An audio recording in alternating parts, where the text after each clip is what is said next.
আমরা টানা কিন্তু পুড়িয়ে দিয়েছিলাম। এসআই সন্তুষ্টি কিন্তু আমরা জ্বালাই দিয়েছিলাম। আমরা এতগুলো ছেলে এখানে কি বাইশে আসছে নাকি?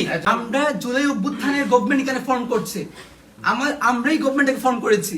ওই জায়গা থেকে আপনারা আমাদের প্রশাসনের লোক, ছাত্রলীগ যারা ছিল ওরা কি আন্দোলন করছে বলে আপনি ধরে নিয়ে আসবেন? আপনি আমাকে কি বলেছেন যে আন্দোলনকারী তো কি হয়েছে, ও তো ডেভিল বা 23-এর কমিটিতে। ওই কথার মিনিংটা আমি অ্যাকচুয়ালি বুঝি নাই। আমার পরিচয়টা দিই, আমি এই মুভমেন্টে আমি হবিগঞ্জ জেলার প্রধান সমন্বয়ক ছিলাম। আমি বৈষম্য ছাত্র হবিগঞ্জ জেলার বর্তমান সেক্রেটারি, এবং এখানে আমার 17 জন ভাই শহীদ হয়েছে।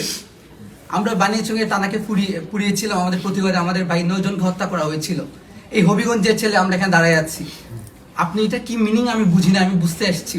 হবিগঞ্জে ঘুম থেকে উঠে যা পেয়েছি তা পড়ে চলে এসেছি। আপনি আমাকে বুঝান এটা আসলে, যে এই কথা আপনি কেন বলেছেন যে আন্দোলনকারী হয়েছে তো কি হয়েছে, ও ডেভিল ছিল। আপনি কমিটিতে দেখেছেন, আপনি কি মানে এই ছবি ভিডিও দেখেন নাই? এতগুলো পাঠানো হয়েছে, আপনি দেখেন নাই? সার্কেল পাঠায় নাই, আমি পাঠাই নাই। পাঠাবার পর তো দেখছি, এর আগে তা আপনি ওদের কি বলেছেন? আপনি জোর করে চালান দিয়ে দেন। আমরা জুলাই অভ্যুত্থানের গভর্নমেন্ট এখানে ফর্ম করছে, আমরাই গভর্নমেন্টকে ফর্ম করেছি।